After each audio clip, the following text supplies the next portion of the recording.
Imagine a decorated police officer collapsing in the line of duty. Rush to the hospital where 20 of the best doctors fight to save her life. Yet, one by one, they shake their heads, baffled, helpless, defeated. Her family is told to prepare for the worst. But then, in the most unlikely place, a prisoner in a damp, dimly lit cell hears a story and spots what everyone missed. This is not just a tale about medicine. It's about pride, humility, and how salvation sometimes comes from the last person you would expect. Before I take you deep into this story of heartbreak and redemption, make sure you subscribe and click the bell. Stories like this, true, raw, and filled with lessons, are what we share every week. Stick around till the end. The twist will leave you questioning everything you thought you knew about trust. Officer Claire Donovan had worn the badge for 12 years. She wasn't just respected. She was loved. Colleagues describe her as the one who'd never leave a partner behind. She worked homicide, drug busts, and long nights in undercover surveillance. But the night her life changed forever, she was simply driving home. The rain came down in sheets, splattering against her windshield. Her phone buzzed, a call from her teenage daughter, reminding her not to forget milk for breakfast. Claire smiled, reassured her child, and hung up. Minutes later, a sharp pain ripped through her chest. At first, she thought it was fatigue. Then her vision blurred. She tried to pull over, but her hands were trembling violently. A passing driver spotted her swerving, dialed 911, and by the time paramedics arrived, Claire was unconscious, slumped over the wheel. St. Mary's General was crowded that night. Doctors rushed Claire into emergency, running scans, pumping fluids, injecting medications. She's young, fit, non-smoker, no prior cardiac issues. Dr. Henson muttered, flipping through her file. Why is her blood pressure plummeting? They checked for heart attack. Negative. Stroke. Negative. Brain aneurysm. Nothing. Hours stretched. 20 doctors consulted. Each test came back inconclusive. Claire lay pale, slipping further away. Her ex-husband arrived, tears streaking his face. Their daughter clutched his arm, whispering, Daddy, they'll fix her, right? But the room stayed silent. 3 miles away, inside Grey Ridge Prison, inmates gathered around a small television mounted high on the wall of the common area. Local news was reporting on the collapse of Officer Claire Donovan, decorated cop fighting for her life. Most prisoners scoffed or shrugged.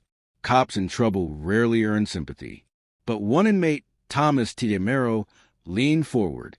TJ wasn't ordinary.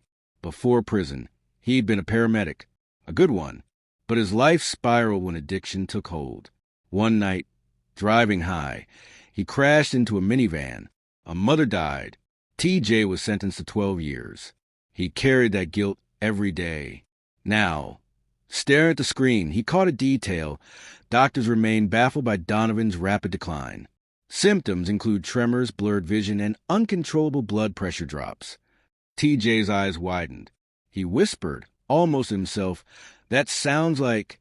Back in the hospital, Claire's sister argued with the doctors. Do something. You can't just let her fade out. Dr. Henson snapped, We've done everything science allows. We can't treat what we can't diagnose. Meanwhile, in Grey Ridge, TJ paced his cell. He knew those symptoms. He'd seen them years ago during his paramedic rotations in rural communities. It wasn't heart disease. It wasn't neurological. It was poisoning, but not the obvious kind.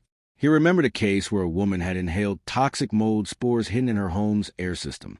The progression was nearly identical. God, he muttered, gripping the bars. They're missing it. But who would listen to a prisoner? Especially one convicted of killing an innocent woman. Still, he had to try.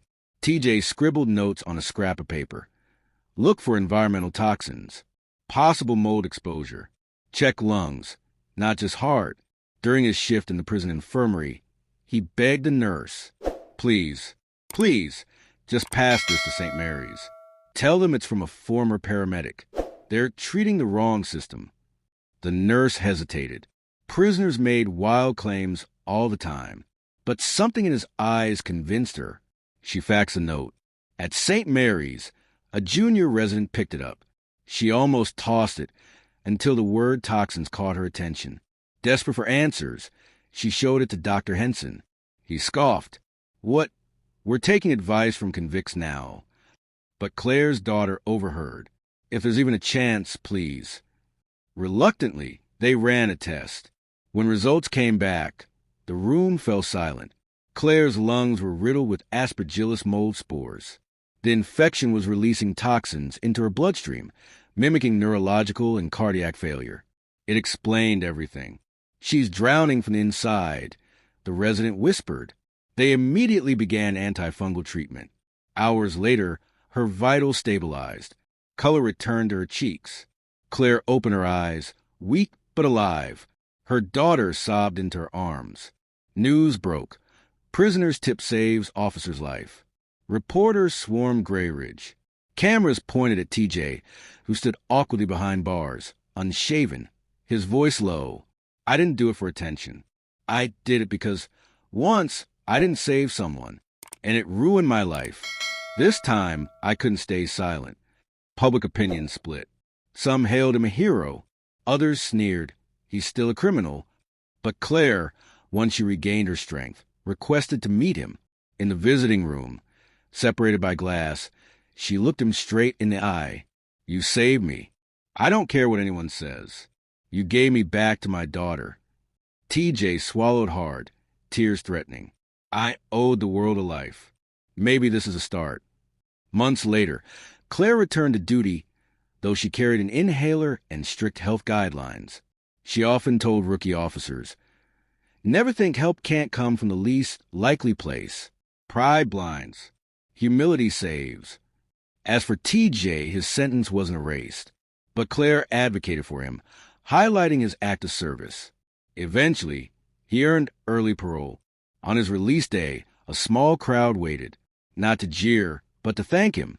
And among them stood Claire, her daughter holding a sign that read, "Second chances matter." Life will often challenge your beliefs about who is worthy of trust, who holds value, and who can make a difference. This story reminds us that wisdom sometimes comes from broken vessels, and that humility can open doors where arrogance slams them shut. So let me ask you, if the person who could save your life was the last person you ever wanted to meet, would you still listen? Think about it, and let me know in the comments. Don't forget to subscribe, hit the bell, and share this story with someone who needs to hear it today.